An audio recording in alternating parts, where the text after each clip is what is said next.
Hello दोस्तों, नमस्कार। आप सबका एसएस स्टडी पॉइंट में स्वागत है। जैसा कि आप लोग जानते हैं, इस एसएस स्टडी पॉइंट के माध्यम से रेलवे में जितना भी एनटीपीसी सीबीटी 2 का एग्जाम हुआ है, जितना भी मैथ का क्वेश्चन पूछा गया है इस वॉल्यूम में, उन सभी मैथ का डिस्कशन, यानी इस वीडियो में इस वॉल्यूम थर्ड का सभी मैथ का डिस्कशन कराया जा रहा है। आप लोग 2 वीडियो भी देख चुके होंगे। आज हम लोग 29/12/2020 का जो फर्स्ट शिफ्ट का एग्जाम हुआ है उसके मैथ का डिस्कशन को देखेंगे। तो आइए शुरू करते हैं। वीडियो को शुरू करने से पहले एक मोटिवेशनल कोट को शुरू करते हैं। जिंदगी को आसान नहीं, बस खुद को मजबूत बनाना पड़ता है। यानी जिंदगी आप सोचिएगा कि आसान हो जाए, तो जिंदगी आसान होने वाला नहीं है। जिंदगी झुकने वाला नहीं है। इससे लड़ करके इसको दबा करके खुद मजबूत बनना पड़ता है। जिंदगी कभी नहीं झुकेगा। सही समय कभी नहीं आता, बस समय को सही बनाना पड़ता है। अगर आप यह मान करके बैठे होइएगा कि सही समय आएगा और मैं उस समय अपने जो भी इंटरटेनमेंट करना होगा, मस्तियां करना होगा, वो करेंगे, तो ऐसा समय कभी आने वाला नहीं है। जब तक आप खुद ही लड़कर उस सही समय को बनाने के लिए लड़ करके सही समय नहीं बनाते हैं, समय को खुद आपने आप बनाना पड़ेगा। तो आइए, 2 मंथ मात्र समय बचा हुआ है जो ग्रुप डी और एनटीपीसी सीबीटी 2 के एग्जाम है। तो इसमें हम उन सभी फंडा को पकड़े, उन सभी चीजों को कलेक्शन करें जिससे हमारा सिलेक्शन हो सके। आइए शुरू करते हैं क्वेश्चंस को। देखिए, फर्स्ट क्वेश्चन है 1 के स्क्वायर प्लस 2 के स्क्वायर प्लस 3 के स्क्वायर 14 के स्क्वायर बराबर 215 हमारा दिया हुआ है। तब पूछ रहा है 3 के स्क्वायर प्लस 6 के स्क्वायर प्लस 9 के स्क्वायर प्लस 42 का स्क्वायर क्या होगा। तो देखिए, इसमें कुछ ऐसा कॉमन आपको दिख रहा है। जैसे पूछ रहा है 3 के स्क्वायर प्लस 6 के स्क्वायर प्लस 9 के स्क्वायर प्लस 42 के स्क्वायर, 42 के स्क्वायर मतलब डॉट डॉट डॉट बीच में और सब अंक है 42 का स्क्वायर। इसमें आप देखिएगा, अगर 3 के स्क्वायर कॉमन ले लेते हैं तो 3 के स्क्वायर प्लस 1 का स्क्वायर प्लस 2 के स्क्वायर प्लस 3 के square plus dot dot dot 14 का स्क्वायर बचेगा। कैसे बचेगा, कुछ लोग ये भी देख लीजिए। इसको 9 लिख सकते हैं, तो 9 का मतलब 3 का स्क्वायर, इसको 36 लिख सकते हैं। इसमें से आप 9 कॉमन ले लिए हैं। 36 में से अगर आप 9 कॉमन ले लिए हैं तो क्या बचा 4, यानी 3 के स्क्वायर आप कॉमन ले लिए तो 2 का स्क्वायर बचा। जो छोटा है उसको समझ लेने पड़ेगा। जैसे यहाँ पे 9 है, यहाँ पे 9 है, 9 में से सॉरी यहाँ पे हमारा 9 का स्क्वायर है यानी 36 है। 36 में से आप 9 कॉमन ले लिए हैं तो 4 बचा। 4 को 2 के स्क्वायर और 3 के स्क्वायर, तो 3 के स्क्वायर कॉमन ले लिए हैं तो यहाँ से 2 के स्क्वायर बचा। आप जान गए यह कैसे आया है। इसका वैल्यू जो है, इसका वैल्यू हमारा दे दिया कितना, इसका वैल्यू दे दिया है 215 और 3 के स्क्वायर हो गया 9, तो इसका मान हो गया 9000 और 15 135 यानी 9135 इसका वैल्यू हो गया। तो क्वेश्चन ए, बस हल्का सा सोल्यूशन था, क्वेश्चन हो गया। नेक्स्ट क्वेश्चन है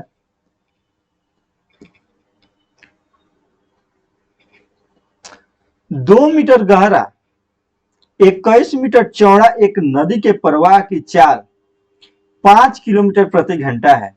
तो 10 मिनट में जो समुद्र में पानी कितना गिराएगा उसको जानेंगे।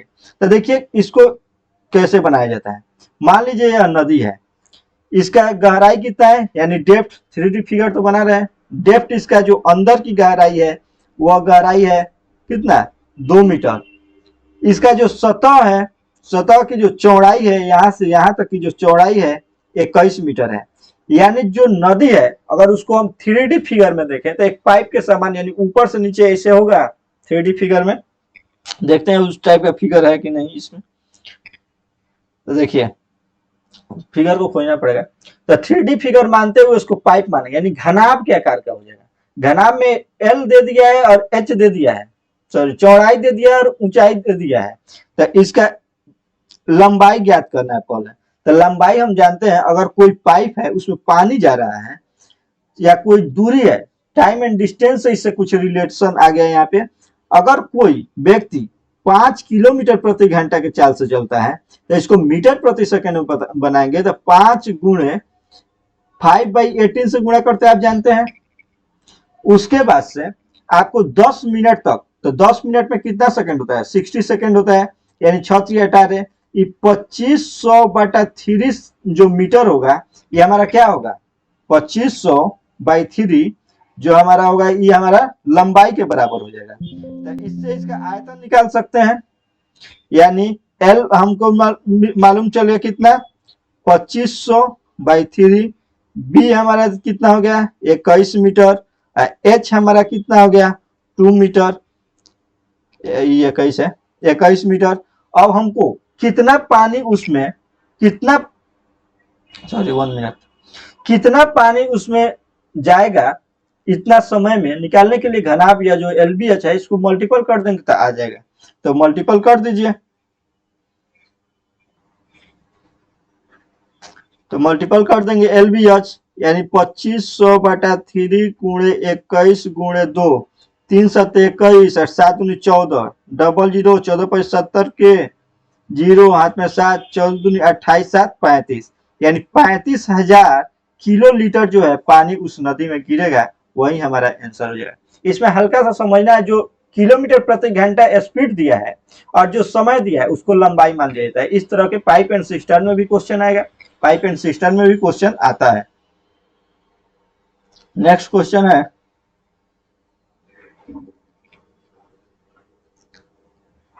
थोड़ा इसको जूम कर देते हैं। 5,000 की राशि कुछ भाग साधारण ब्याज की 5% वार्षिक दर पर और कुछ भाग साधारण ब्याज की 10% वार्षिक दर पर उधार दिया गया है।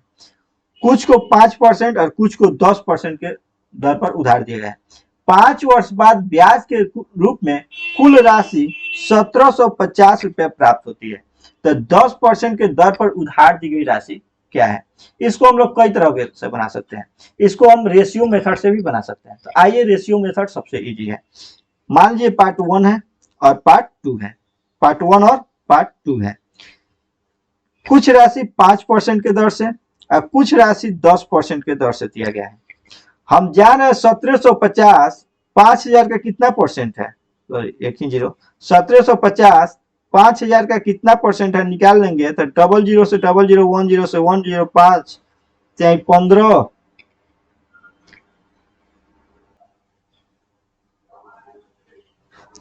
तो देखिए 5 15 5 15 2 50 25 35% हुआ।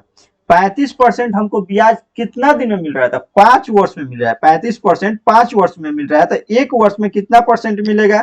तो 7%, यानी ओवरऑल जो ब्याज हो रहा है इसका 7% हो रहा है।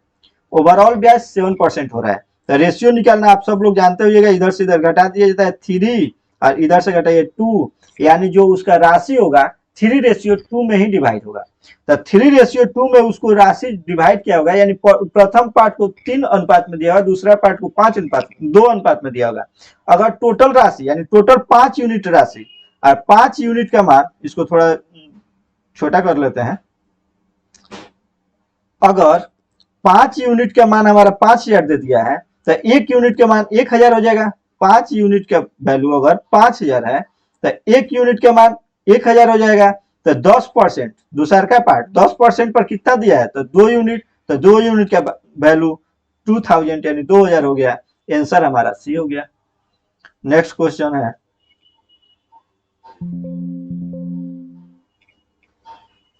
थोड़ा ऊपर कर लेते हैं। देखिए 2x + 5y = 12, xy = 2। देखिए कितना इजी क्वेश्चन है। इतना का वैल्यू हमारा दे दिया 12, xy का वैल्यू दे दिया 2, तो इतना का वैल्यू निकाल रहा है। तो आप फॉर्मूला में सिंपली रख सकते हैं। फॉर्मूला में सिंपली दिखेगा बड़ा, लेकिन माइंड कैलकुलेशन भी है। इसको दोनों तरफ क्यू कर रहे हैं, तो इसका क्यू हो जाएगा 8x³ a Q plus b Q 125y Q plus 3ab 5 15 45, xy के वैल्यू 2 हो गया, इंटू a + b, इसका वैल्यू 12 हो गया, और इक्वल टू 12 का क्यू कितना होता है? 1728। 12 का क्यू 1728 आप निकाल भी सकते हैं। 144 गुणे 12 कीजिएगा तो 12 चौको 48 के 8 हाथ में 4, 12 चौको 48 4 52 के 2 हाथ में 5 12 17 1728 12 का क्यू हो गया। तो इसका वैल्यू हमको निकालना है, टोटल वैल्यू आ गया। तो 45 90 12 9 108 यानी 1080। तो 1080 इसमें से घटा देंगे तो 8, शायद आपको विजिबल नहीं हो रहा, इधर हल्का कर दे रहे हैं, 8 और 4, तो देख 8 हो गया, 12 में से 8 के 4,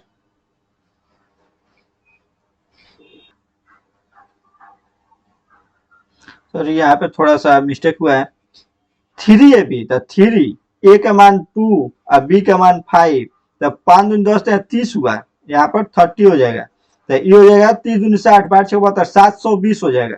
720 अगर इसमें से माइनस कीजिएगा, 1728 में से 720 माइनस कीजिएगा तो 1008, 1008 हमारा आंसर हो जाएगा। Option number A. Question easy है। नेक्स्ट क्वेश्चन देखते हैं। कैलकुलेशन है हल्का। देखिए कोष्ट वाला को सबसे पहले करते हैं, आपको मालूम होना चाहिए। उस भागा वाला भी कर सकते क्योंकि यहाँ पे माइनस है।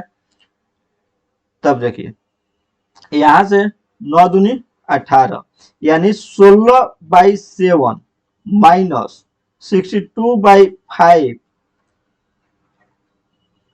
इंटू, यहां से करते हैं पहले मल्टीपल का काम होगा, 4 चौको 16 50 25 यानी 7/5 इसमें मल्टीपल होगा प्लस 4/5 जुटेगा, तो 7 से 7 कट जाएगा। 62/5 माइनस 16/5 प्लस 4/5, आप देख रहे हैं यहाँ से 12 हो गया और 12 इसमें से घट गया, तो 62 में से 12 गया 50, 50/5 यानी हमारा वैल्यू 10 हो गया। ये कैलकुलेशन आप खुद कर सकते थे। नेक्स्ट क्वेश्चन थोड़ा छोटा कर ले रहे हैं। देखिए एबीसीडी एक वर्ग है, एबीसीडी एक वर्ग है। यक्स AB का मध्य बिंदु है, BC पर Y इस प्रकार है कि BY 1/3 ऑफ BC है, तो इतना का क्षेत्रफल इतना है। अब सबसे पहले हम इसको शेप बना करके तब डिस्कशन कर रहे हैं। देखिए वर्ग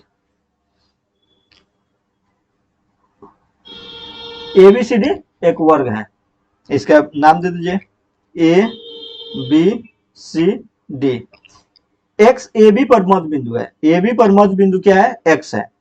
BC पर बिंदु Y है, BC का जो बिंदु है Y इस प्रकार है कि BC BY जो है ये BY है, BC का 1/3 है। अगर 1/3 कर रहा है तो इसको हम 2 मान ले रहे हैं तो 1 हो जाएगा, और इसको 2 मानेंगे तो 2/3 हो जाएगा। तो 2/3 करने में हमको थोड़ा डिफिकल्टी होगा, तो ऐसा करते हैं कि ऐसा अंक मानते हैं जो 1/3 भी फ्रैक्शन में हो जाए। तो मान लेते हैं वर्ग का, आप जानते हैं सभी भुजा बराबर होता है। वर्ग का क्या होता है, सभी भुजा बराबर होता है। तो 6x अगर हम भुजा मान लेते हैं तो ये 2x हो जाएगा, ये 4x हो जाएगा। आप कुछ भी मान सकते थे, x भी मान सकते थे, लेकिन x मानने पर थोड़ा फ्रैक्शन में वैल्यू आएगा जो कि कैलकुलेशन करने में थोड़ा डिफिकल्टी आ जाता है। तो 6x मान लेते हैं, इसका भुजा है, तो 2x 4x इसका हो जाएगा। और ये जो है मध्य बिंदु है, तो मध्य बिंदु है तो 3x और 3x हो जाएगा। BXY जो है, BXY का क्षेत्रफल जो है उसको हमको निकालना है। BXY का क्षेत्रफल दिया हुआ है 300। तब AC विकर्ण जो विकर्ण है, A से C के बीच में जो विकर्ण है, विकर्ण की लंबाई निकालना है। तब विकर्ण की लंबाई निकालने के लिए आपको सबसे पहले, आप जानते हैं वर्ग का विकर्ण क्या होता है, √2a, यानी भुजा जब हमको मालूम हो जाएगा तब विकर्ण हम आराम से निकाल सकते हैं, तुरंत निकाल सकते हैं। और भुजा अभी हम चर यानी अचर पद माने हुए हैं, x के टर्म में, तो x का वैल्यू निकालना होगा। x का वैल्यू निकालना देखिए कितना आसान है। आप जानते हैं वर्ग का प्रत्येक कोण क्या होता है, 90 डिग्री होता है, यानी यह एक समबाहु समकोण त्रिभुज बन गया है। यह क्या बन गया है, हमारा समकोण त्रिभुज बन गया है। एक मिनट, यह हमारा क्या बन गया, समकोण त्रिभुज बन गया, जिसका एक भुजा 3x है, एक भुजा 2x है। समकोण त्रिभुज का क्षेत्रफल हम जानते हैं 1/2 आधार गुणे ऊंचाई होता है, यानी 3 दूनी 6x, और इसका वैल्यू दे दिया है हमारा 300। थोड़ा सा छोटा कर ले रहे हैं। इसका वैल्यू हमारा दे दिया है 300। तो x का मान यहां से निकल गया 100, 2 3 6, x का वैल्यू कितना हो गया 100, यानी x का वैल्यू 100 हो गया, सॉरी एक्स स्क्वायर का वैल्यू 3x², एक्स स्क्वायर का वैल्यू जब 100 हो गया तो x का वैल्यू हमारा कितना हो गया 10 हो गया, x का वैल्यू 10 हो गया, तो यानी वर्ग की प्रत्येक भुजा कितना हो गया 60 सेंटीमीटर हो गया। तो जब वर्ग का प्रत्येक भुजा 60 सेंटीमीटर, तो इसका विकर्ण पूछ रहा है, तो विकर्ण √2a होता है, यानी 60√2 हमारा आंसर हो जाएगा। ऑप्शन नंबर बी, बड़ा कर दे रहे हैं इसको, देख लीजिए, चलिए ऑप्शन नंबर बी। इस तरह से क्वेश्चन ए भी हो गया। नेक्स्ट क्वेश्चन है, नेक्स्ट क्वेश्चन हमारा डीआई से संबंधित है, तो क्वेश्चन को ध्यान से पढ़ेंगे। देखिए डीआई को हम सॉल्व करते हैं। डीआई मतलब कुछ भी नहीं होता है, उसको क्वेश्चन पढ़ना है, बस उसी के अनुसार से आंसर दे रहा है। तो आइए सॉल्व करते हैं। पहले इसको थोड़ा छोटा कर देते हैं। नीचे दिए गए ग्राफ में 2014 से 18 के दौरान विभिन्न वर्षों में किसी सब्सक्रिप्शन के जो मोबाइल सर्विस के एप्लीकेशन है, वह जो वेब सीरीज जारी करता है उसका ग्राफ दिया गया है। इसमें जो नंबर ऑफ वेब सीरीज, यानी जो लाइन ग्राफ है 5 स्टार से कम रेटिंग वाले वेब सीरीज को के संख्या को दर्शाता है, और यह टोटल को दर्शाता है। तो आपसे पूछ रहा है 2014 से 18 के दौरान, 2014 से 18 के दौरान 5 स्टार और उससे अधिक रेटिंग वाले वेब सीरीज की लगभग कुल कितना प्रतिशत ज्ञात कीजिए।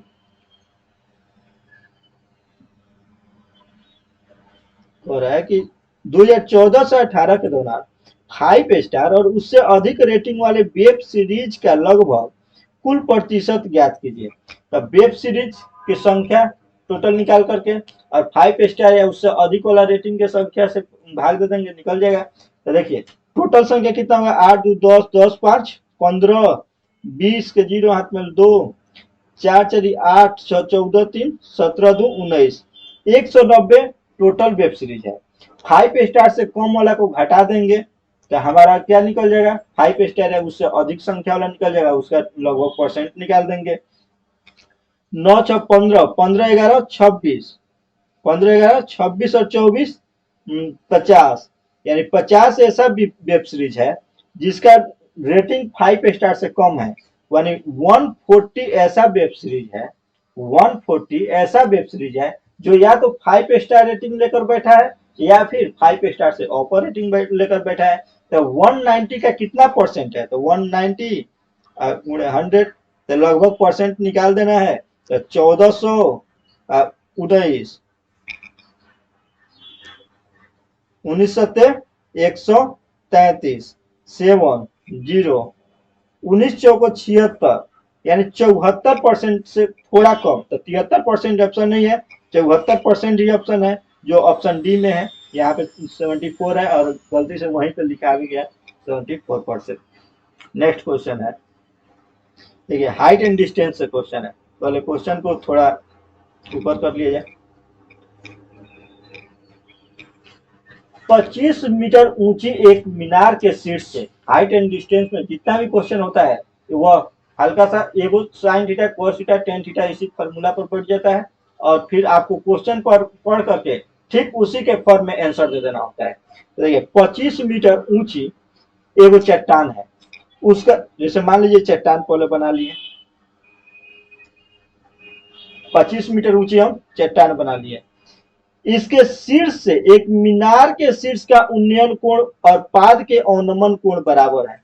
देखिए अगर आप सोचते हो ये मीनार इससे बड़ा हुआ है छोटा हुआ, ये भी जानना है, तो इसके शीर्ष से जब मीनार के शीर्ष का उन्नयन कोण पर है, यानी मीनार ऊपर ही होगा, मान लीजिए ये हमारा मीनार बन गया, शीर्ष का उन्नयन कोण, जो ये उन्नयन कोण है, शीर्ष से शीर्ष का उन्नयन कोण जितना हो रहा है, यहाँ पे अगर जो थीटा कोण बना रहे हैं वही कोण इससे इसके पाद का अवनमन कोण है, वहीं से देखने पर इसके पाद का अवनमन कोण थीटा है।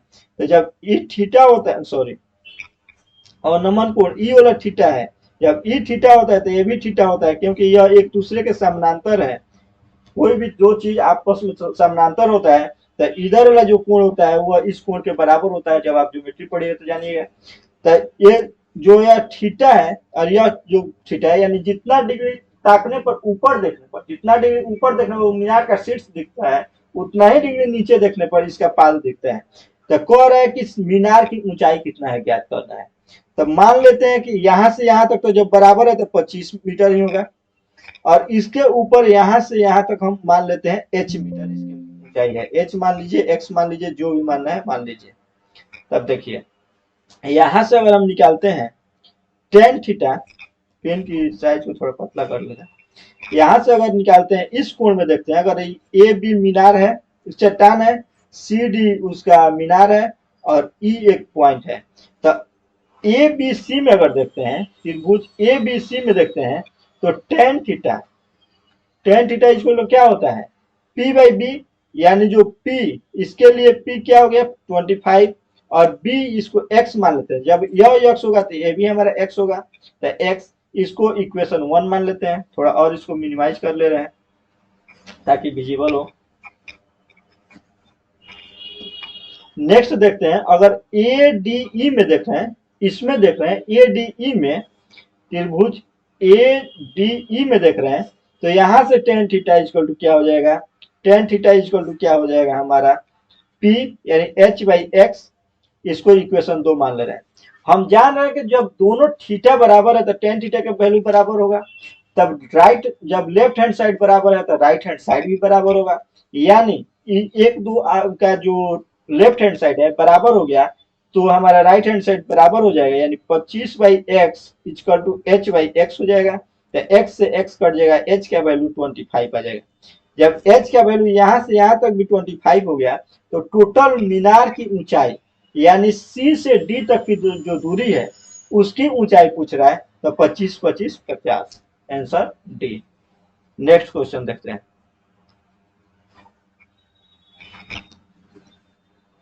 देखिए आप बनाने का भी प्रयास कीजिएगा, क्वेश्चन इजी है।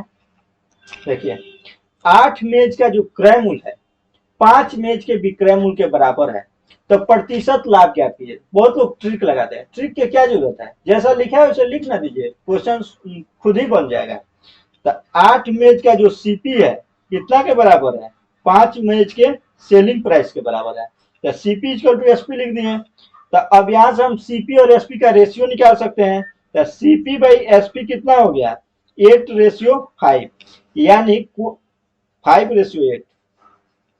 सीपी बाई एसपी इधर आ जाएगा और 5 उधर चले जाएगा, यानी 5:8। अब अगर हम देख रहे हैं कोई भी चीज 5 रुपया में खरीदा जा रहा है और 8 रुपया में बेचा जा रहा है, तो लाभ होगा क्या हानि होगा, लाभ होगा। जाहिर सी बात है, सब कुछ समझ सकता है। तो कितना का लाभ होगा, 3 रुपए का लाभ होगा।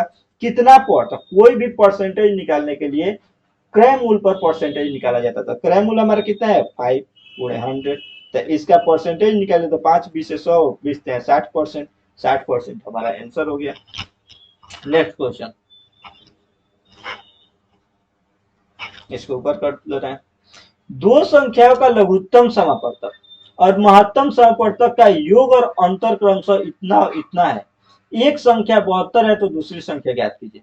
तो आप जान रहे हैं कि दो संख्याओं का गुणनफल, अगर संख्या 1 और 2 है तो दो संख्याओं का गुणनफल इक्वल टू एलसीएम गुणे एचसीएफ होता है। फॉर्मूला है, आपको जानना चाहिए। तो दो संख्या का गुणनफल equal to LCM into HCF होता है, लेकिन एलसीएम एचसीएफ अलग अलग नहीं दिया है। एलसीएम का योग और एचसीएफ, एलसीएम एचसीएफ का योग और एलसीएम एचसीएफ का अंतर दिया है। तो मान लीजिए सपोज दैट एलसीएम अगर हम एक्स ए मान लेते हैं, एलसीएम ए है और एचसीएफ क्या है बी है, तो यानी ए प्लस बी का वैल्यू दे दिया हमारा 369 और ए माइनस बी का वैल्यू हमारा दे दिया है 351। दोनों को ऐड करेंगे तो 2a, थोड़ा और छोटा कर ले रहे हैं,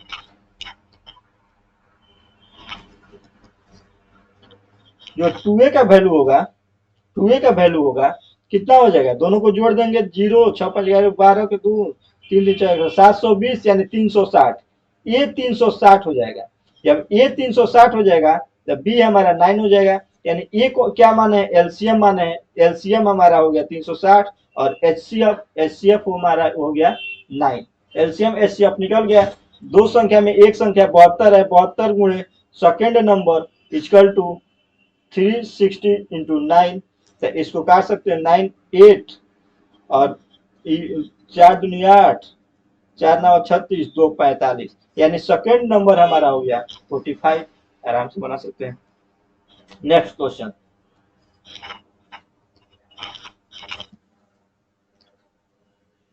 ये कितना इजी क्वेश्चन है, इसमें केवल दशमलव का आपको समझने की जरूरत है। आप इसको खुद भी बना सकते हैं। इतना का वैल्यू दे दिया, इतना, तो इतना इतना इतना का वैल्यू ज्ञात करना है। हम जानते हैं जब रूट के अंदर 2 अंक के बाद दशमलव है तो रूट के बाहर जो होगा 1 अंक के बाद दशमलव होगा। तो टोटल का वैल्यू जब 68 है और इसमें 2 अंक के बाद दशमलव है तो रूट के बाहर 1 अंक के बाद दशमलव होता है। क्यों होता है? क्योंकि अगर हम किसी भी संख्या का स्क्वायर करते हैं, जैसे 10 का स्क्वायर किए तो 100 हुआ, यानी संख्या में जो अगर 2.8 का स्क्वायर करेंगे नहीं तो पूर्णांक में हो गया। अगर हम मान लीजिए क्या स्क्वायर कर देंगे 1.4 का स्क्वायर करेंगे तो 1.4 इंटू 1.4 आप जानते हैं 14 14 196 196 और एक अंक यानी इसको अगर दशमलव हटाएंगे तो 10, इसको हम दशमलव 10 यानी 196 बटा 100 होगा, यानी 196 के अंक 2 अंक के बाद दशमलव हो जाएगा। उसी तरह जब 2 अंक के बाद है तो एक अंक, 4 अंक के बाद है तो दशमलव 68 इसका वैल्यू हो जाएगा, और 2 4 6 अंक के बाद है तो दशमलव 068 वैल्यू हो जाएगा। बस जोड़ लीजिए 0.68 0.068, 8 8 से 14 4 हाथ में 1, 8 से 14 15 5 हाथ में 1 7, यानी 7.548, यानी ऑप्शन नंबर सी हो जाएगा। इस क्वेश्चन का देने का मकसद एग्जामिनर का मात्र यही था कि आपका नॉलेज चेक करना, दशमलव का नॉलेज और प्लस कैलकुलेशन हल्का आपका देखना है, बस दूसरा कुछ मकसद नहीं था। नेक्स्ट क्वेश्चन, एक ही क्वेश्चन का रिपीट हो गया, सेम क्वेश्चन वही है। 758 ना आंसर आया था, हाँ 758। नेक्स्ट क्वेश्चन, कुछ आंकड़ों का माध्य और माध्यिका का अनुपात कितना है? जिसको पहले ऊपर कर लेते हैं। यदि कुछ आंकड़ा दिया है उसका माध्य और माध्यिका का अनुपात दिया है तो माध्य और बहुलक का अनुपात आपको निकालना है। तो देखिए इसका एक सिंपल सा फॉर्मूला होता है। फॉर्मूला क्या होता है लिख देना है, बहुलक इक्वल टू 3 इंटू माध्यिका माइनस 2 इंटू माध्य। आप जो भी इस वीडियो को देख रहे हैं आप कॉपी कलम लेकर के बैठिए ताकि कुछ फॉर्मूला को आप लिखते रहिए। 3 इंटू माध्यिका माइनस 2 इंटू माध्य होता है। तो देखिए हमारा माध्यिका माध्य दिया है, बहुलक से रेशियो पूछ रहा है तो बहुलक निकालना होगा। मान लेते हैं ये 4x है, ये हमारा 5x है। x के टर्म में मानिए वैसे मानिए, कोई दिक्कत नहीं है। तो बहुलक हमारा क्या हो जाएगा 3 इंटू माध्यिका, तो माध्यिका 15 15x माइनस 2 इंटू माध्य 8x, यानी यह हमारा क्या हो गया 7x। बहुलक 7x हो गया। अब माध्य हमारा दिया ही हुआ है, माध्य हमारा 4x हो गया। तो कह रहे हैं माध्य और बहुलक का रेशियो, यानी माध्य जो है माध्य बटा बहुलक, माध्य बटा बहुलक का जो रेशियो हो गया 4x या 7x, 4/7, 4 रेशियो 7, आंसर हो गया। नेक्स्ट है, इसको सॉल्व करना है, सरल करना है, इजी है, क्वेश्चन इजी है, केवल हल्का सा कैलकुलेशन कर देना। 8 9 72, यानी 0.9 यहां से आ गया, माइनस इसको करेंगे 23 69, 6.9 यहां से आ गया। तो आप देखिए यहाँ पे माइनस है तो यह हमारा वैल्यू -6 दे देगा। तो 24 36 और 5 35, सॉरी 9 यहाँ से 8 9 72, 0.9 और 23 69, ये हो गया -6, हमारा -6 24 प्लस -5। तो देखिए यहाँ से हो गया -1 और प्लस 24 यहाँ से हो गया, तो इसका आंसर 23 हो गया। हम उसको प्लस मान लिए थे इसलिए ज्यादा हो जा रहा था। तो इस तरह से इसमें कुछ समझाने की जरूरत ही नहीं है। नेक्स्ट क्वेश्चन,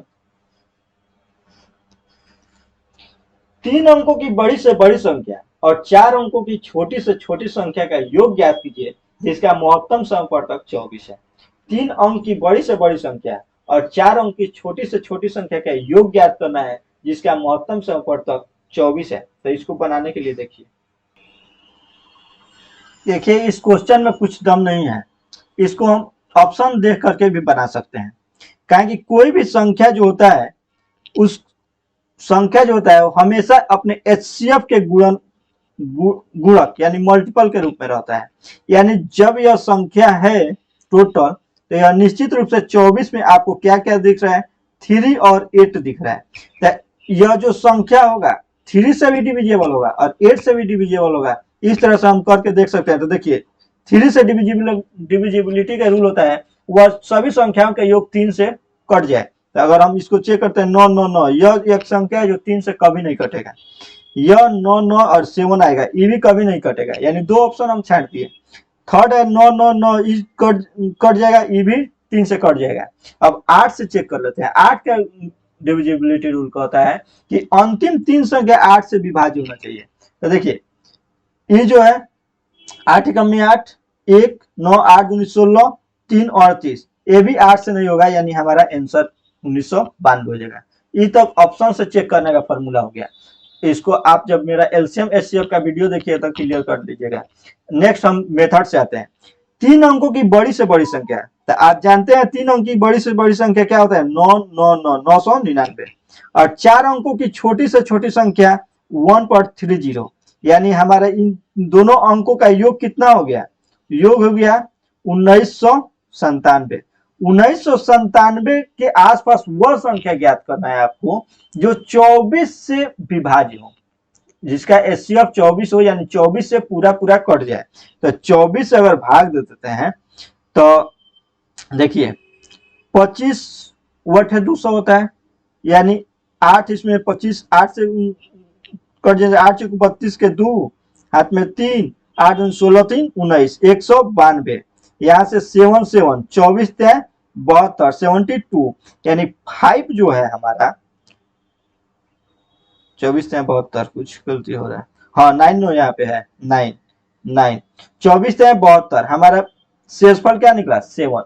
तो आप देख रहे हैं अगर आप यह संख्या जो है 7 रिमाइंडर दे रहा है तो या तो आप इसमें से 7 घटा दीजिएगा तो टोटल कट जाएगा, तो 7 घटाइएगा तो कितना निकल जाएगा 1992। ऐसे आप अपने मेथड से बना सकते हैं, और नहीं तो अगर आपके पास एलसीएम एचसीएफ का नॉलेज है तो ऑप्शन देख करके इस क्वेश्चन को बना सकते थे। नेक्स्ट क्वेश्चन को देखते हैं।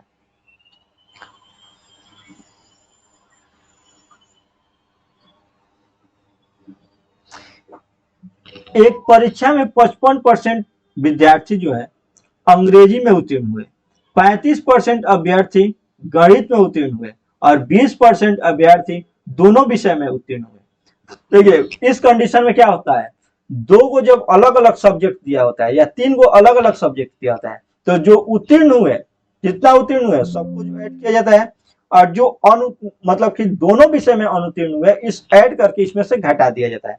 दोनों विषय में अनुत्तीर्ण अभ्यर्थियों की कुल संख्या 1200 है। तो पहले उत्तीर्ण विद्यार्थियों की संख्या हम निकाल लेते हैं।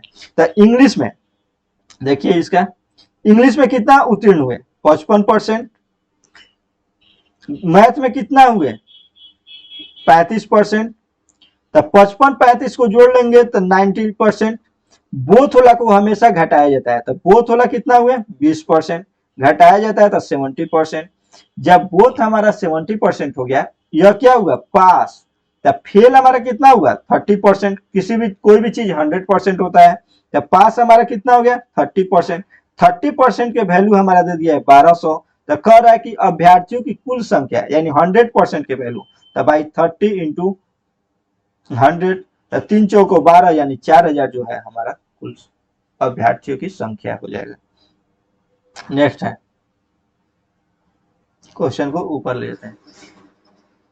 100 और 200 के बीच आने वाली उन सभी संख्याओं का योग ज्ञात कीजिए जो 12 से विभाज्य है। देखिए आप इसको 2 तरीके से कर सकते हैं। सबसे पहले तो आपको देखना होगा 12 से विभाजित 100 के आसपास कौन ऐसा संख्या है। तो 100 12 बटा 96, 12 9 108, यानी 108 120 संख्या है जो 12 से डिविजेबल है। और इधर देखते हैं तो 12 का 12 यानी 8 0 12 से 84, 4 घटा देंगे यानी 196 जो है 12 से डिविजिबल है। 12 के 12 7 वो सॉरी 200 200 को आप इसे 12 से भाग करके देख सकते हैं। 12 के 12 8 0 12 छके 72 यानी 8 8 अगर हम इसमें से घटा देते हैं तो पूरा पूरा भाग लग जाएगा, यानी 192 एक है जो पूरा पूरा डिविजिबल है। अब आप इसके बीच में पदों की संख्या निकालना पड़ेगा, क्योंकि हम जान गए कि डिफरेंसेस कितना क्या रहा है, 12 12 का डिफरेंस जा रहा है, 12 12 का डिफरेंस जा रहा है, यानी डी हमारा हो गया 12। हम जानते हैं कि पदों की संख्या का योग होता है Sn इक्वल टू होता है n/2 into 2a plus n-1 into D. तो इसके लिए हमको n मालूम करना होगा। इसके बीच में n की संख्या कितना है तो उसको निकालने के लिए आप दो तरीके से, आपके पास लास्ट टर्म और फर्स्ट टर्म मालूम चल गया तो अगर एपी के फॉर्मूला लगाते हैं तो हमारा क्या होता है tn यानी last term equal to a plus n-1 into D हो गया 12, a का मान दे दिया 108, तो इधर घटाइए तो 12 में से 8 गया 4, 12 में से 8 गया 4 80 84, 12 से 84 यानी n का वैल्यू हो गया हमारा 8। या फिर first term minus last term बटा 12 करके भी और प्लस 1 करके भी घटा सकते हैं, वैसे भी 8 आ जाएगा। इसको घटाइएगा तो वही हो जाएगा जो इसको घटाने बाद 84 आया है, अब भाई n कीजिएगा तो 7 और 1 8, तो 8 यहाँ से ला लीजिए यानी संख्या टर्मों की संख्या ला लिए, डिफरेंस हमको मालूम हो गया तो हमारा क्या हो जाएगा n/2 यानी पदों की संख्या 8 है तो 8/2 4 हो जाएगा। 2a इक्वल टू 216 हो जाएगा, 108 में 216, n-1 यानी इसका 7 यानी 7 इंटू डी का वैल्यू 12, तो बस हो गया 12 और 16 7 23 यानी 223 गुणे 48 8 3 24, कहीं थोड़ा मिस हुआ है कैलकुलेशन में, 1 मिनट यहाँ से दिक्कत हुआ है। ये जो फॉर्मूला है ना, फॉर्मूला Sn इक्वल टू होता है Sn equal to n/2 into 2a plus n-1, थोड़ा छोटा कर ले रहे हैं,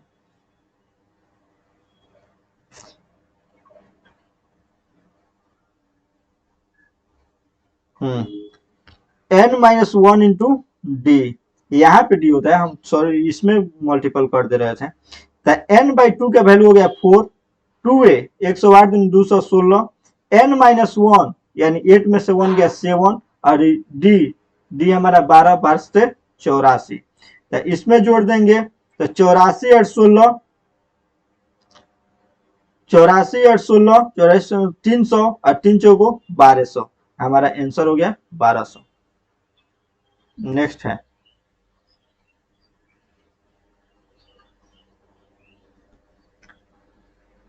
एगो समबाहु त्रिभुज है, क्या है समबाहु त्रिभुज है ABC जिसकी भुजा 28 सेंटीमीटर है, समबाहु त्रिभुज जिसकी भुजा 28 सेंटीमीटर है।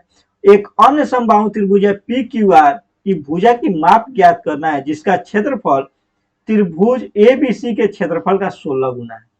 इजी क्वेश्चन है।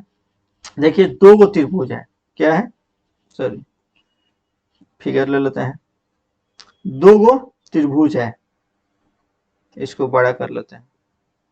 मान लीजिए कि ये त्रिभुज हो गया, एक और त्रिभुज है हमारा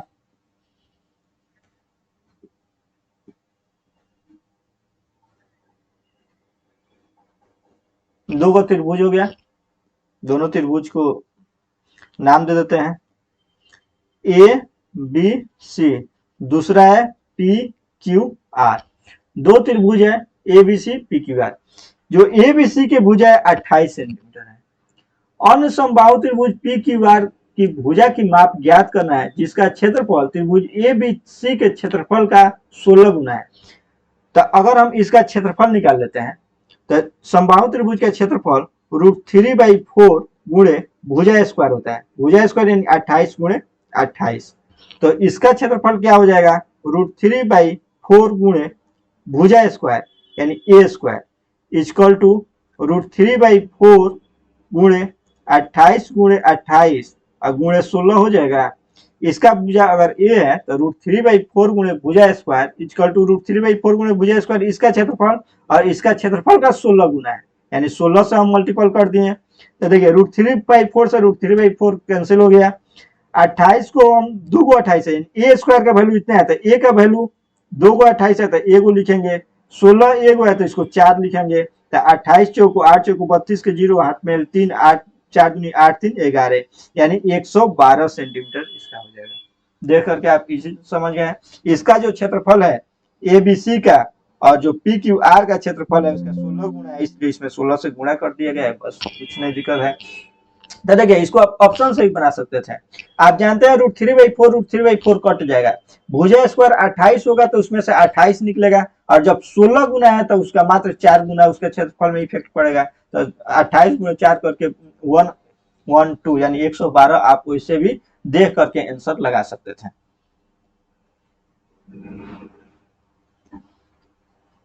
एक रेलगाड़ी 8 किलोमीटर प्रति घंटा के चाल से बेंगलोर रेलवे स्टेशन से मुंबई के लिए निकलती है।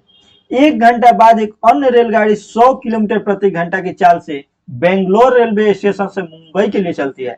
तो दूसरी गाड़ी पहली गाड़ी से कितना घंटा बाद मिलेगी उसको निकालना है। तो देखिए इसको बनाने के लिए सबसे पहले फिगर ड्रॉ कर दिया जाता है।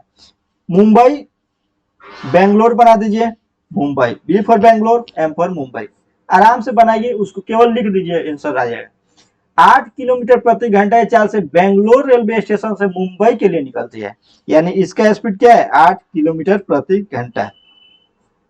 देखिए क्वेश्चन में कुछ डिफॉल्ट तुरंत देखिए, इधर से 8 किलोमीटर प्रति घंटा के चाल से जा रहा है, उधर से मात्र और 100 किलोमीटर प्रति घंटा के चाल से जा रहा है, कितना घंटा बाद मिलेगा। तो ऑप्शन में हम देख रहे हैं क्वेश्चन बनाने, मैथ का मतलब होता है टोटल दिमाग को आप लगाइए। ऑप्शन में 3 घंटा 4 घंटा है, यानी निश्चित रूप से कि तो यह 8 10 होगा या 80 और 100 होगा। तो मान लेते हैं 80 किलोमीटर और 100 किलोमीटर प्रति घंटा मान लेते हैं, बना रहे हैं 80 और 100 मान करके। क्वेश्चन में कुछ इधर दिया गया है, देखिएगा आंसर आएगा 80 या 100, 80 किलोमीटर प्रति घंटा, इधर से 100 किलोमीटर प्रति घंटा इधर से चल रहा है।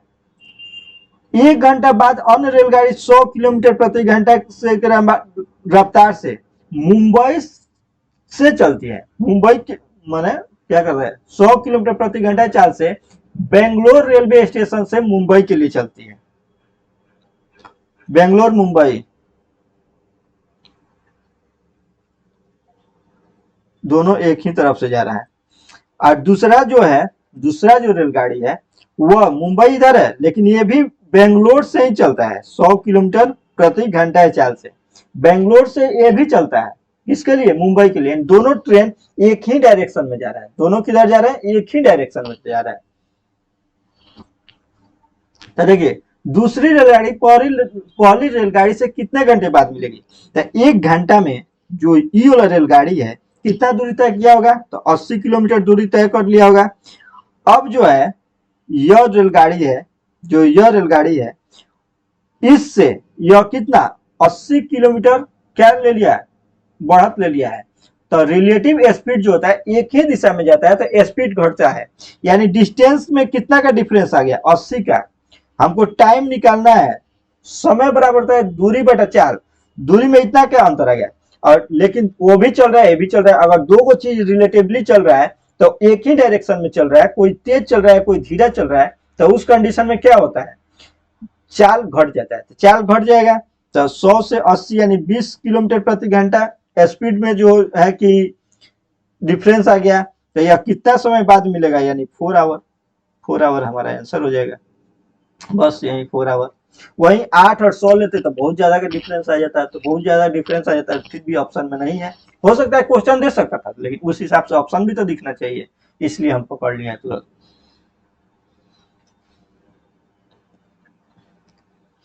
ए बी और सी किसी कार्य को 5 दिन में पूरा कर सकते हैं। ए बी और सी किसी कार्य को मतलब तीनों आदमी मिल करके 5 दिन में पूरा कर सकते हैं।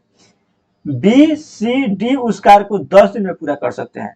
सी डी ए उसी कार्य को 15 दिन में पूरा कर सकते हैं। तो डी ए बी उस कार्य को 30 दिन में पूरा कर सकते हैं, तो ए बी सी डी मिलकर कार्य को कितना दिन में पूरा करेंगे। तो बस टोटल को लिख लेना है। आप देख रहे हैं A plus B plus C equal to 5 दिन, B plus C plus D equal to 10 दिन, C plus D plus A equal to 15 दिन, D plus A plus B equal to 30 दिन। आप जानते हैं इसमें कौ गो, 3 गो ए 3 गो बी 3 गो सी आ रहा है, यानी 3 A plus B plus C plus D आ गया। हम इसका एलसीएम लेंगे तो क्या हो जाएगा, 90 हो जाएगा। 5 18 10 9 15 6 30 93, यानी ए बी सी जो है 5 दिन में करता है। अगर 90 यूनिट टोटल काम करना होगा तो 18 unit per day, 18 unit per day काम करेगा, 18 यूनिट पर डे काम करेगा। B C D 9 unit per day काम करेगा, यानी 3 ए 3 बी 3 सी। अगर इसमें से निकालते हैं तो टोटल 3 ए 3 बी 3 सी 3 दिया गया। तो इसको जोड़ लेते हैं, 9 8 17 17 6 23, 8 9 17 17 6 23 के 3 हाथ में 2 3 2 5 1 6 63 यूनिट जो वर्क है 3 ए 3 बी 3 सी 3 डी मिलकर करेगा। तो 1 ए 1 बी 1 सी 1 डी मिलकर कितना यूनिट काम करेगा, तो 3 से डिवाइड कर देंगे, माने एगो ए एगो बी एगो सी एगो डी। अगर 3 आदमी ग्रुप 63 यूनिट काम कर रहा है, तो एक आदमी ग्रुप कितना दिन में काम करेगा, तो 21 दिन में, माने 21 यूनिट काम करेगा। तो 90 यूनिट काम करने में कितना समय लगेगा, तो हमारा टोटल जो टाइम होगा 90 बाई, थोड़ा सा मिनिमाइज करते रहे, 90 बाई 21, यानी 3 7 21 3 30 90 7 चौको 28 3 7 21 टोटल 90 यूनिट, 30 90 3 7 21 7 चौको 28। ए बी सी डी मिलकर उस कार्य को कितना दिन में पूरा करें, 7 चौको 28। 1 मिनट, कहीं कैलकुलेशन थोड़ा यहाँ पे मिस्टेक हुआ है। 30 90 3 ही ना होगा, मात्र 3 होगा, केवल कितना होगा, कितना होगा 3 होगा। तो 9 3 12 6 18 18 36 यूनिट। जब यह 36 यूनिट 3 आदमी मिलकर काम करेगा तो एक आदमी 12 यूनिट। तो टोटल काम करने में कितना समय लगेगा, तो 90 बाई 12, यानी 2 6 के 12 6 दूनी 12 और 6 15 6 के 90, यानी 15 बाई 2 7.5 दिन। तो हमारा आंसर हो गया 7.5 दिन। नेक्स्ट है 15 मदों का मद 45 प्राप्त हुआ था। यदि गणना करते समय 2 मद गलती से लिखा गया था, जो है 38 और 46, 38 और 46 के बजाय 83 और 76 जोड़ा गया। तो देखिए ऐसा क्वेश्चन आता है तो आपको टोटल नहीं निकालना है, आप सही और गलत लिख दीजिए। सही कितना लिखना था, 38 और 46 लिखना था, लेकिन लिखा क्या गया, 83 और 76 लिखा गया। तो सही हमको कितना होना चाहिए, 8 से 14 8 7 84 सही में हमको ऐड करना चाहिए, लेकिन ऐड कितना हो गया, 9 8 7 15 159 ऐड हो गया। तो अगर आपको सही में किसी को 84 रुपया देना चाहिए था और आप 159 रुपया देती है, गलती से 159 रुपया देती है, तो आप उससे पैसा लीजिएगा, निश्चित है उसे वापस मांगिएगा, यानी घटेगा। तो उसी कंडीशन में जो माध्य होगा इस रेशियो में घटेगा। तो कितना का अंतर हुआ, कितना का अंतर हुआ, तो 5 और 7 75 जो है 75 मान घटेगा। 75 का वैल्यू कितना होगा, जब 75 घटेगा कितना में, 150 मद में। तो 150 मद में तो इनका औसत कितना हो जाएगा, 0.5, यानी 0.5 जो औसत है, टोटल ये औसत जो 48 है 45 है, टोटल औसत जो 45 है उसमें से 0.5 और कम हो जाएगा, क्या कि ज्यादा जुड़ गया था तो कम ही होगा, ज्यादा जुड़ गया था तो कम ही होगा। आप अपने रियल लाइफ में भी इसको एज्यूम करके देख सकते हैं। तो 45 में से आप 5 घटाइए तो 44.5 आंसर हो जाएगा। नेक्स्ट है 12 रुपया प्रति वर्ग मीटर के दर से एक कमरे की फर्श बनाने की जो कुल लागत है इतना रुपया है। यदि लंबाई और चौड़ाई, मतलब चौड़ाई और लंबाई का अनुपात इतना है, तो लंबाई ज्ञात कीजिए। तो पहले अगर हमको फर्श का क्षेत्रफल निकालना होगा, फर्श का क्षेत्रफल निकालेंगे तब ना लंबाई चौड़ाई का रेशियो दिया है। क्षेत्रफल हमको निकालने के लिए हमको मालूम है, अगर जैसे कि अगर हम मान लेते हैं कोई एक कमरा ले लेते हैं, एक कमरा है, मान लीजिए कमरा का फर्श है, कमरा का फर्श है। अब इसका क्षेत्रफल मान लीजिए 300 वर्ग मीटर है, 300 मीटर स्क्वायर है।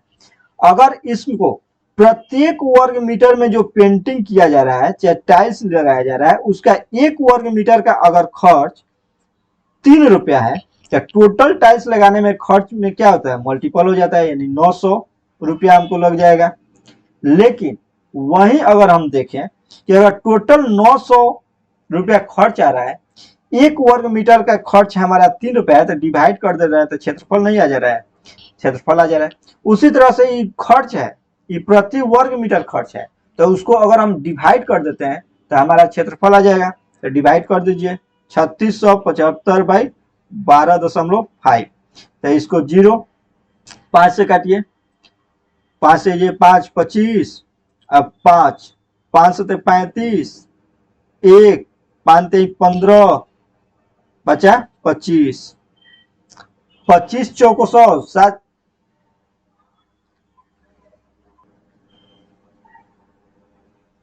देखिए ये कट गया, इंटू 10 है। अरे 25 से ही कट भी सकता है, कट जाएगा, लेकिन थोड़ा ज्यादा होगा, तो इसको और एक बार हम इसको 10 को 0 मान सकते हैं, दशमलव, इसको 5 25, 5 एकम में 5, 2 5 को 20, 3 5 सते 35, और इसको अगर 0 है तो 2 मट में कटे, यानी गुणे 2, 147 दूनी 294, आप काट के देख सकते हैं। इसका इतना मीटर स्क्वायर इसका क्षेत्रफल हो गया। हम जानते हैं क्षेत्रफल इक्वल टू क्या होता है, क्षेत्रफल इक्वल टू, इसको ऊपर कर लेते हैं, थोड़ा ऊपर कर लेते हैं, क्षेत्रफल इक्वल टू लंबाई गुणे चौड़ाई होता है, क्षेत्रफल इक्वल टू लंबाई गुणे चौड़ाई होता है। तो चौड़ाई है 3x और लंबाई 2x, तो क्षेत्रफल 6x स्क्वायर हो गया। 6x स्क्वायर का वैल्यू दे दिया है 294, तो एक का वैल्यू 6 चौको 24 और 6 चौको 24 और 9 छके 54, 49, यानी x स्क्वायर का वैल्यू 49 हो गया। तो x का वैल्यू हमारा 7 नहीं हो गया, आराम से बना दिए। जब x का वैल्यू 7 हो गया तो लंबाई ज्ञात करना है, तो लंबाई हमारा 3 यूनिट है, तो 3 यानी 7 तरीके 21 हो गया। चौड़ाई पूछेगा तो 14 हो जाएगा, क्षेत्रफल पूछेगा तो 14 और 21 गुणा कर देंगे, जो क्षेत्रफल लिया है 294 आ जाएगा। जो पूछेगा वैसे बना सकते हैं। नेक्स्ट क्वेश्चन है, एगो सभागार है, उसमें इतना अभ्यर्थी यानी 6889 अभ्यर्थी इस प्रकार बैठे हैं कि एक पंक्ति में उतने ही विद्यार्थी बैठते हैं जितना सभागार में पंक्तियों की संख्या होता है। तो सभागार में पंक्तियों की संख्या कितना है, तो आप इसको आसानी से बना सकते हैं। इसको मत वर्गमूल निकाल लेना है, इधर से भी गुणा करे तो उतना ही आए जितना कि 2 4 5, 2 4 5, इधर से भी गुणा करे तो उतना ही है, तो ये हमारा क्या हो जाएगा, वर्ग हो जाएगा। यानी सभागार में उस तरह से बैठा हुआ तो वर्ग हो जाएगा, तो इसका वर्गमूल निकाल लेंगे। वर्गमूल हम देखेंगे कि किसके करीब होगा। तो देखिए वर्गमूल की तो निकाल लीजिए, ऑप्शन से भी देख सकते हैं, 3 3 9 9 9, यूनिट डिजिट सब में 9 है, वैसे आप आराम से निकाल भी लीजिए। 6889 का है, उतना दिक्कत करना है। 8 टाइम 64, 8 टाइम 64, 4 8 9, ये हो गया 16। हमारा देखिए 3 रहेगा तब ना, 3 3 9 16 48 हो जाएगा, यानी 83 हो जाएगा। बस नेक्स्ट क्वेश्चन है, ऊपर कर देते हैं क्वेश्चन को, इसको सॉल्व करना है। क्वेश्चन इजी है, बस हल्का सा कैलकुलेशन कर देना है। ये हो गया हमारा, इतना का वैल्यू 5 हो गया। अब आप बच्चा नहीं ना, कागज पर काटिए, एक लाइन लिख करके उसको फिर से पहले भागा दीजिएगा, तो फिर उसको पोस्ट लिखिएगा। इसी पर कर करके अगर एग्जाम में दे रहा है तो आप डायरेक्ट यहाँ पे देख लीजिए, 5 यहाँ लिख दिए, आप प्लस इसमें करेंगे तो 13 में से 9 गया 4, 13 में से 9 गया 4, और 5 में से 3 गया 2, 24 इंटू 7 करना होगा, जो कि माइनस में होगा। तो 7 चौको 28 के 8 2, 7 14 2 16, 168, 186, 68, 16 में से 8 गया 8, 16 में से 8 गया 8, और 7 में से 1 18 और प्लस 5 23, हमारा आंसर हो गया। 5 यहाँ से आया 23, 23 आंसर हो गया। नेक्स्ट क्वेश्चन देखिए, इस क्वेश्चन को पढ़ने से पहले आपको जानना चाहिए फॉर्मूला होता है sine theta sine 2 theta into sine 2 theta into sine 4 theta का वैल्यू होता है 1/4 साइन 3 थीटा। लाइट थोड़ा कम है, लग रहा है कि अब थोड़ा और फोटो मतलब ये जो वीडियो है उतना सुटेबल नहीं आ रहा होगा, उससे कोई मतलब नहीं है, आपको क्वेश्चन पढ़ना है। तो इसका वैल्यू 1/4 साइन 3 थीटा होता है। वैसा ही cos theta cos 2 theta into cos 4 theta का वैल्यू 1/4 cos 3 थीटा होता है। तो इसी तरह इसी फॉर्मूला पर हमारा दिया यहाँ पे 20 40 60, यानी जो यह थीटा होगा तो 2 थीटा होगा, तो ये हमारा 4 थीटा हो जाएगा। थीटा 2 थीटा 4 थीटा, तो हमारा वैल्यू क्या हो जाएगा 1/4 cos 3 थीटा। 3 थीटा यानी 20 से 60 डिग्री, और cos 60 डिग्री के वैल्यू आप क्या जानते हैं 1/2 होता है, तो 1/2 1/4 1/8 हमारा क्या हो जाएगा आंसर हो जाएगा। नेक्स्ट क्वेश्चन देखिए, ये देखने से एकदम इजी दिख रहा है, ऑप्शन पर पकड़ लेना इजी है, नहीं तो आप कैलकुलेशन भी इसको फॉर्मूला पर भी बैठा कर सकते हैं। x² plus x³ plus 1/x³ माने x प्लस 1/x का होल क्यूब होता है x³ plus 1/x³ plus 3xy into x plus Y, जैसे x इंटू वाई निकल जाएगा, फिर x माइनस वाई निकलना होगा, उसके बाद से वैल्यू रखिएगा। और आप ऐसा ही देखिए, इसका वैल्यू क्या दिया है x प्लस वाई 5 दिया है। अगर इसको 3 2 मान रहे हैं, 3 2 मान रहे हैं, इजी से बैठ भी जा रहा है।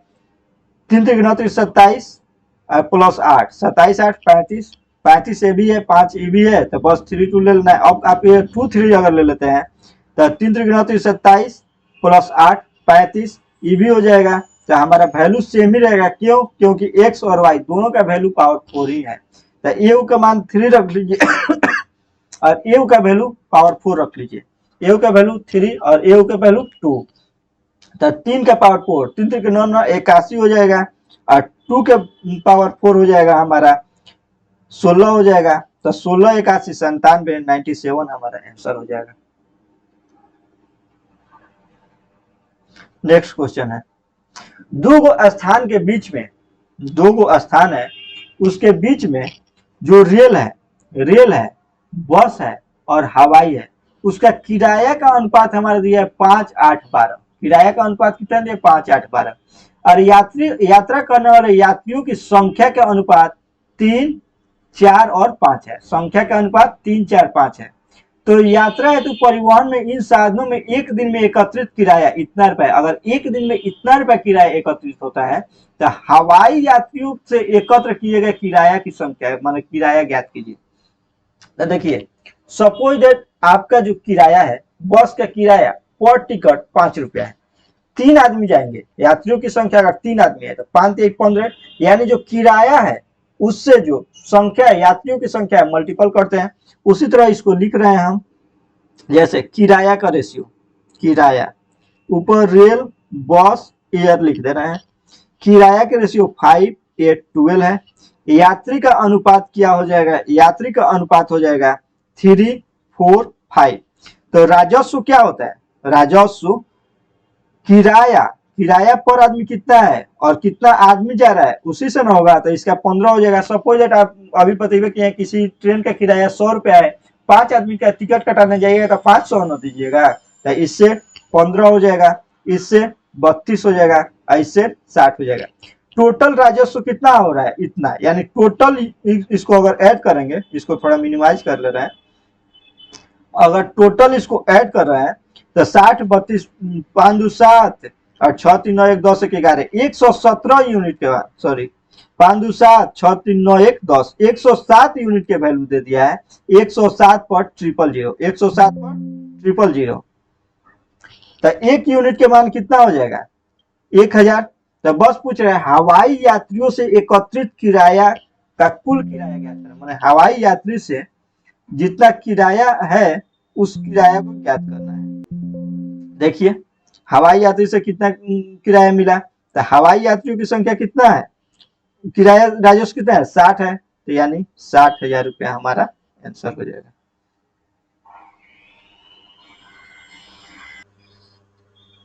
नेक्स्ट क्वेश्चन देखते हैं।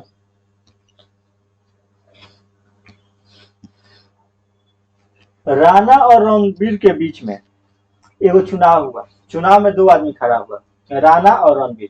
राणा को कुल मतों का 40% मत प्राप्त हुआ। कितना मत प्राप्त हुआ, 40%, और वो 60,000 मतों से हार गया। 60,000 मतों से हार गया था। चुनाव में रणबीर को प्राप्त हुए कुल मतों की संख्या ज्ञात कीजिए।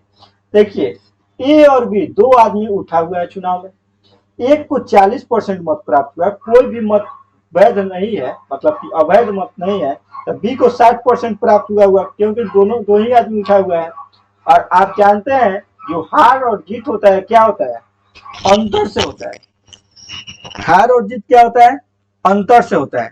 तो इसका अंतर क्या हो गया, 20%। 20% का ही वैल्यू दे दिया है 60,000, 20% का वैल्यू दे दिया 60,000, यानी 1% का वैल्यू 20×63 3,000 हो गया। तो 100% का वैल्यू 3 लाख हो गया, यानी टोटल मतों की संख्या 3 लाख था। तो कह रहा है रणबीर को प्राप्त मतों की संख्या, तो रणबीर को प्राप्त कितना, 60% मत प्राप्त हुआ है, तो 6×3 = 18, यानी 1,80,000 रणबीर को मत प्राप्त हुआ। हमारा आंसर बी आंसर हो गया।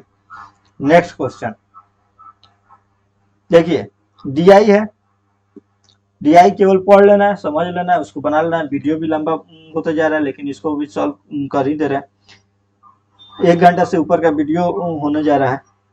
पाई चार्ट में 2018 में ग्रीष्म अवकाश के दौरान हॉबी क्लासों में, मतलब जो भी क्लास जिसमें हॉबीज के बारे में है, मेट्रो सिटी में छात्रों के प्रतिशत को दर्शाता है। यदि कुल छात्रों की संख्या 3500 है, टोटल छात्रों की संख्या 3500 है, कराटा, पाक कला, रचनात्मक लेखन और विषयों में नामांकित छात्रों की संख्या जो इस प्रकार दर्शाया गया है, तो क्या कह रहा है,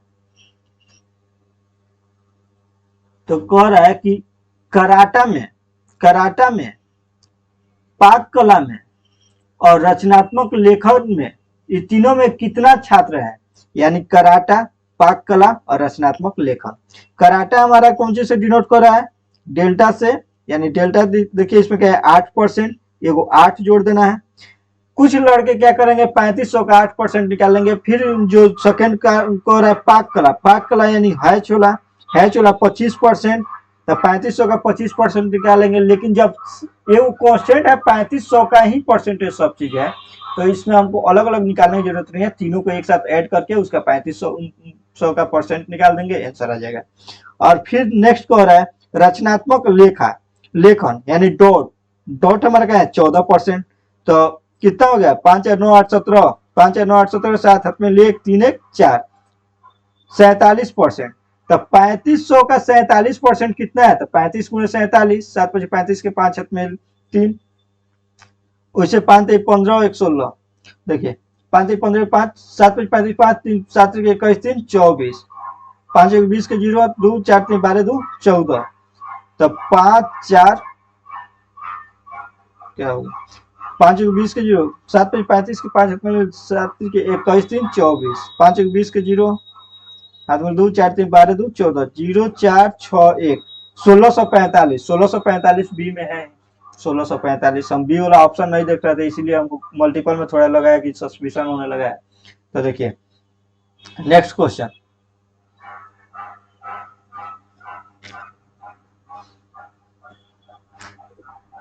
ए बी और सी किसी काम को इतना दिन में पूरा कर सकते हैं।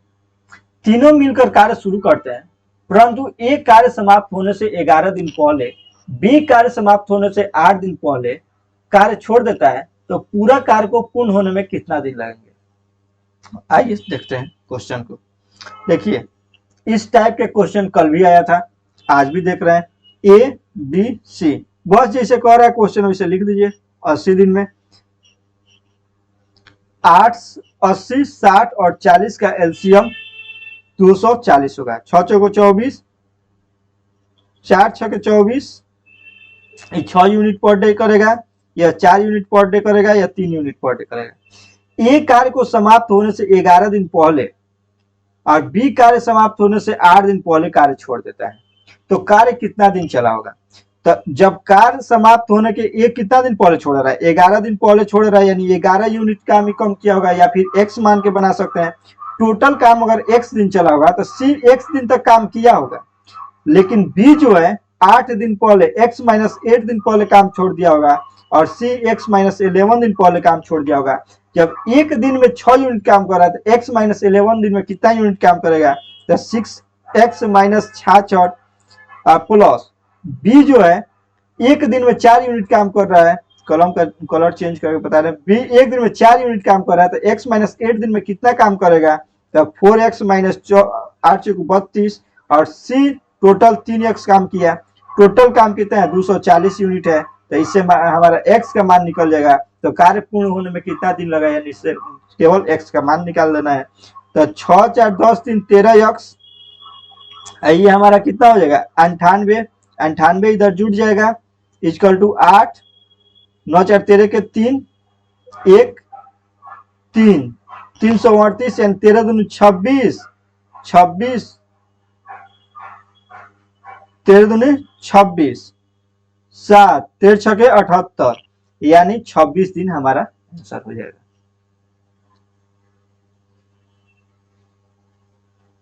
नेक्स्ट क्वेश्चन है, देखिए इस क्वेश्चन में भी कुछ दम नहीं है, बस तोड़ देना है। आप देख रहे हैं सभी में 6 दिख रहा है आपको, 6 चौको 24 होता है, 4 को बाहर निकालेंगे यानी 2√6 इसका वैल्यू हो जाएगा, 6 9 54 यानी 3√6 इसका वैल्यू हो जाएगा। इसको 25 6 150, 5√6 इसका वैल्यू हो जाएगा, 3 2 5√6 5√6 कट जाएगा, 0 आंसर हो जाएगा, इसको बनाने की जरूरत नहीं था। नेक्स्ट क्वेश्चन थोड़ा ऊपर कर लेते हैं, संभवतः यह लास्ट ही क्वेश्चन है क्या ना, एक और 2 क्वेश्चन और है, वीडियो थोड़ा लंबा हो रहा है, इसको हम आपको डायरेक्ट बता दे रहे हैं, इसको वीडियो लंबा हो रहा है डायरेक्ट बता दें। देखिए इसका ट्रिक होता है, ट्रिक क्या, बड़ा वाला को 2 बार लिख करके छोटा वाला को नीचे एक बार से भागा दीजिए, आंसर आ जाएगा 1331। ये भी बताएंगे कैसे आया है, और उसके बाद से इससे भी, या फिर फॉर्मूला से ही हम देख लेते हैं। आप जानते हैं इसको समझ में नहीं आएगा, इसलिए हम बताए फॉर्मूला से ही बता रहे हैं। मिश्रधन बराबर क्या होता है, p into 1 plus r by 100 के पावर n t।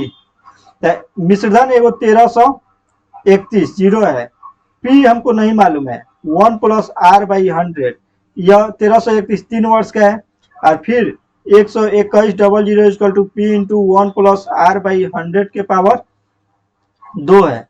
अगर इसको डिवाइड करते हैं तो p से p कट जाएगा, यानी 1331 10 बटा 121 double zero equal to 1 plus r by 100 के पावर 1 हो जाएगा। 1 इधर घटेगा, 1 क्या होगा घटेगा, कलम का कलर चेंज कर ले रहे, यहाँ से अलग थोड़ा मिनिमाइज करते रहे।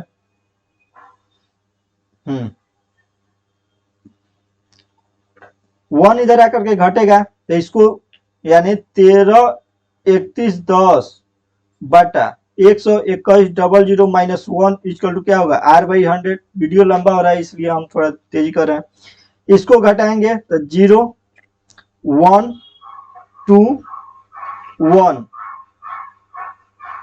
By 1 2 1 double zero equal to r by 100, double zero से डबल जीरो 121, यानी r इक्वल टू 10% हमारा आंसर हो जाएगा। यानी थोड़ा सा इस पर आपको समझना था, वही कहा था बड़ा वाला ऊपर छोटा वाला नीचे, बड़ा वाला ऊपर छोटा वाला नीचे, और उसमें से नीचे वाला ऊपर घटा देंगे तो कहाँ से आया ये आपको मालूम चल गया। विशेष अगला शिफ्ट में आएगा तो उसको बारे में जानेंगे, वीडियो लंबा हो रहा है इसलिए ज्यादा समय लेना नहीं चाह रहा। नीचे दिए गए बार ग्राफ में 2014 से 18 के दौरान विभिन्न वर्षों में सब्सक्रिप्शन मोबाइल एप्लीकेशन के वेब सीरीज की संख्या को दर्शाता है। 2015 से 18 तक सब्सक्रिप्शन सर्विस मोबाइल एप्लीकेशन द्वारा जारी की गई वेब सीरीज की औसत संख्या ज्ञात कीजिए। तो औसत संख्या क्या है, 14 से 18 तक सभी को जोड़ देना है, और जोड़ करके क्या करना है, सभी को जोड़ देना है, और जोड़ करके हमको 2 4 5 से भाग दे देना है, बस आप बना सकते हैं, जो भी आंसर आएगा जोड़ करके अपना दे दीजिएगा। नेक्स्ट है